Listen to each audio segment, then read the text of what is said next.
Hello everyone. बेटा आज हम बात करेंगे जो सीबीएसई का कल ब्लूप्रिंट आया है। सैम्पल पेपर सीबीएसई ने इशू करा है इस साल के लिए फॉर द ईयर 2021। जो एग्ज़ामिनेशन हमारा मार्च 21 में होना है उसके लिए सीबीएसई ने कुछ क्या गाइडलाइंस हमारे पेपर में दिए हैं, क्या कुछ टॉपिक्स में कुछ चेंजेस हमें ध्यान से पढ़ने हैं, उसके ऊपर हम बात करेंगे। ये बेटा जो वीडियो है ये है फॉर द ईयर 2021 कोविड वाले ईयर के रिगार्डिंग है, जिसमें कि सिलेबस ऑलरेडी हमारा कुछ रिड्यूस हो चुका है। ठीक है, तो सबसे पहले बेटा बात करते हैं कुछ कन्फ्यूज़न वाले एरिया की या चेंजेस की जो एनसीईआरटी में चेंजेस हुए हैं। उसके अकॉर्डिंग हमें जो इनके आंसर्स हैं अब यही वाले देने हैं। सबसे पहले बच्चे एक टॉपिक है, हमने सभी ने पढ़ा होगा डिसोल्यूशन के अंदर पार्टनर्स लोन। इसको अच्छे से समझना है। पार्टनर्स लोन, ये पार्टनर का लोन वो नहीं है बेटा जो पार्टनर ने लोन फर्म को दिया है। पार्टनर लोन में हमें क्या बात समझ लिए, loan given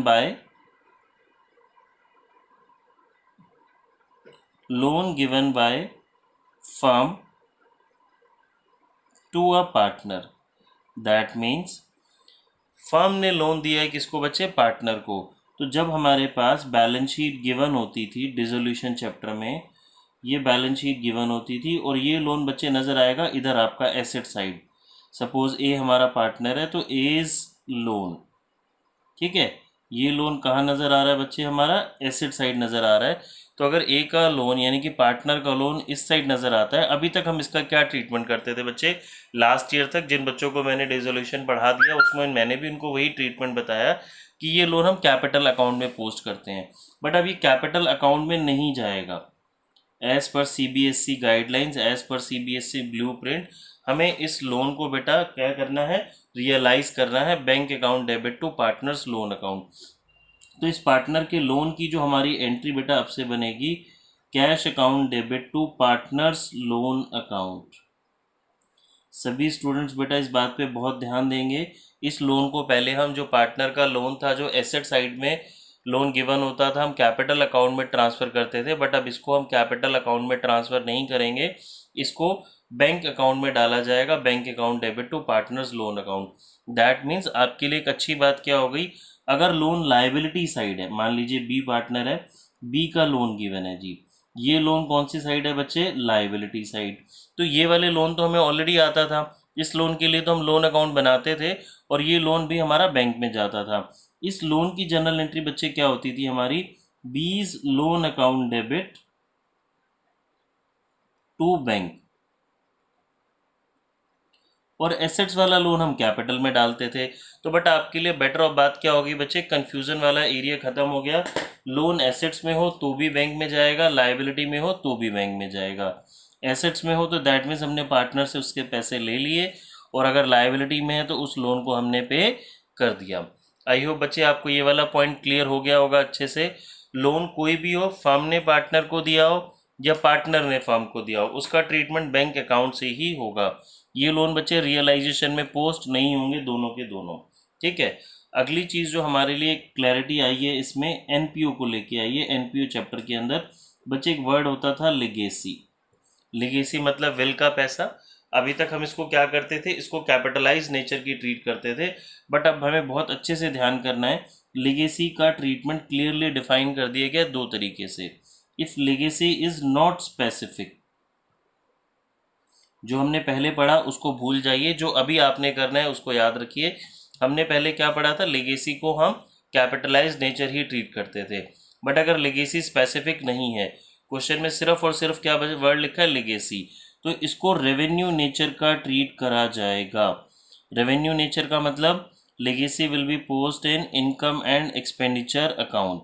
income and expenditure account की कहाँ जाएगी बच्चों, ये क्रेडिट साइड जाएगी। बट अगर लेगेसी स्पेसिफिक है, इसके साथ कोई पर्पस अटैच है, तो ये ट्रीटमेंट वही रहेगा जो पहले था हमारा, capital nature. Capital nature that means specific legacy कहाँ पोस्ट होगी, बैलेंस शीट की लायबिलिटीज़ में। ठीक है बच्चे, इसको लेके बहुत कन्फ्यूज़न होता था। बुक में हम करते थे कभी कैपिटल नेचर और आंसर नहीं मैच करता था।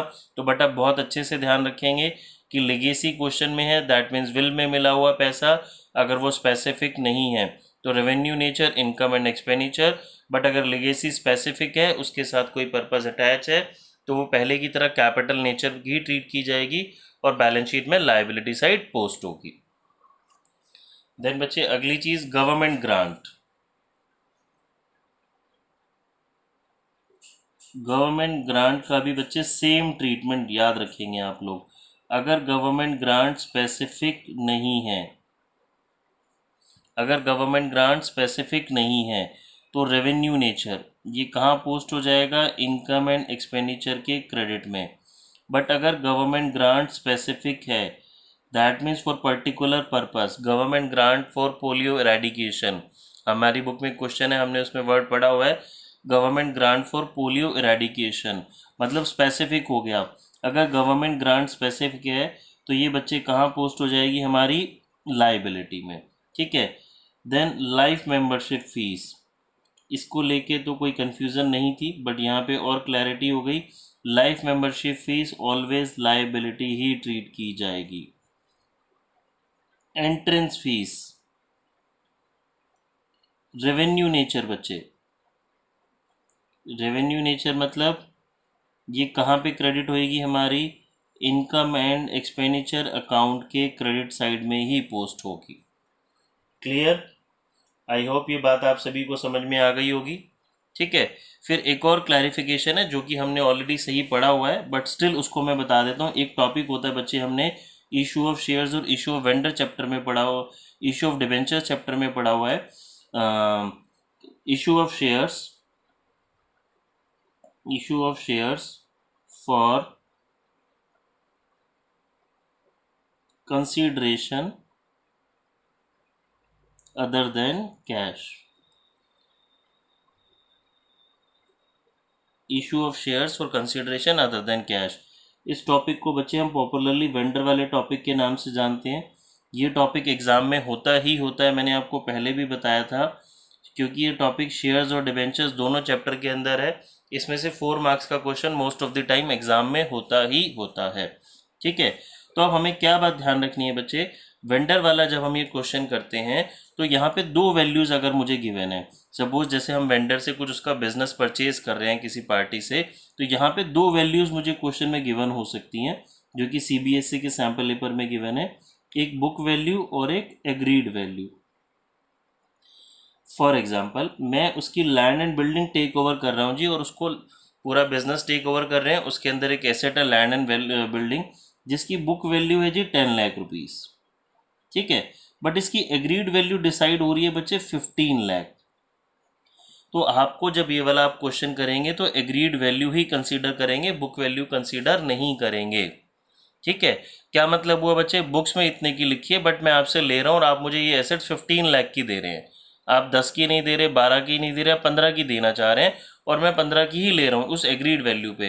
तो हम जो इसकी जब वेंडर वाली एंट्री करते हैं, sundry assets to vendor, vendor debit to share capital, तो वहाँ पे जब एसेट्स की बात आएगी तो लैंड एंड बिल्डिंग की कितनी वैल्यू आप रिकॉर्ड करेंगे, 15 लाख। ठीक है। आई होप बात समझ में आई होगी। जब हम वेंडर वाला टॉपिक करते हैं, अगर मुझे एसेट्स या लायबिलिटीज़ की 2 वैल्यू गिवन है बच्चे, बुक वैल्यू और एग्रीड वैल्यू, तो हमें कौन सी वैल्यू को कंसीडर करना है, कौन सी वैल्यू को लेके क्वेश्चन सॉल्व करना है, एग्रीड वैल्यू को, ना कि बुक वैल्यू को। फिर बच्चे एडमिशन चैप्टर, चेंजेस कुछ नहीं है बट यहाँ पे कुछ स्पेसिफिक बातें मैं बता रहा हूँ। बोर्ड के सैंपल पेपर में एडमिशन चैप्टर का जो हम फुल फ्लेज क्वेश्चन करते हैं बेटा, उसमें ना जर्नल एंट्रीज पूछी गई हैं। मैं आपको क्लास में भी बीच बीच में बहुत बारी जर्नल एंट्रीज पे एम्फेसिस डालता हूँ, इसकी मैंने प्रैक्टिस भी कराई है, तो आपको जर्नल को हल्के में नहीं लेना, जर्नल एंट्री की प्रैक्टिस बहुत अच्छे से करनी है। एडमिशन और रिटायरमेंट में चॉइस दी गई है जो कि हमेशा होती है, बट ये चॉइस कई बार चेंज हो जाती है।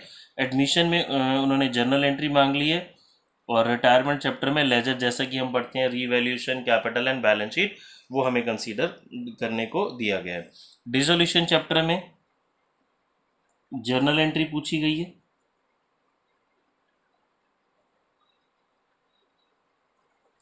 डिसोल्यूशन चैप्टर में बच्चे जी जर्नल एंट्री पूछी गई है, तो हमें जब हम इसके लेजर सीखते हैं तो जर्नल पे भी मैं बार बार आपको क्लास में भी बताता हूँ कि जर्नल भी बहुत ध्यान से, बहुत अच्छे से प्रैक्टिस करनी है।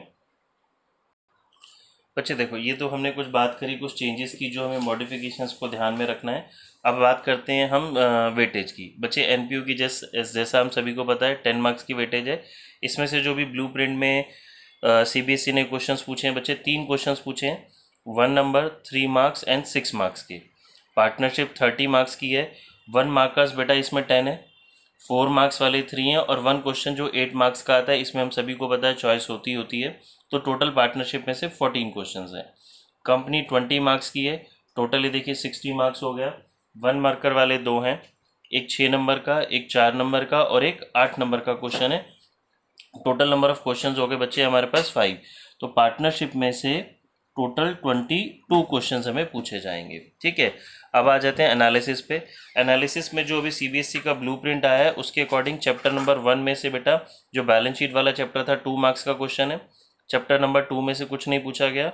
3 कंपैरेटिव और कॉमन साइज में से क्वेश्चन है, इसमें बच्चे चॉइस होती है आपके पास कॉमन साइज और कंपैरेटिव में। ठीक है, तो ये हमें चैप्टर बहुत ईजी होता है, और अगर एग्ज़ाम में भी कंपैरेटिव और कॉमन साइज़ में चॉइस आती है तो कॉमन साइज़ करना बेटा ज़्यादा इजी रहता है।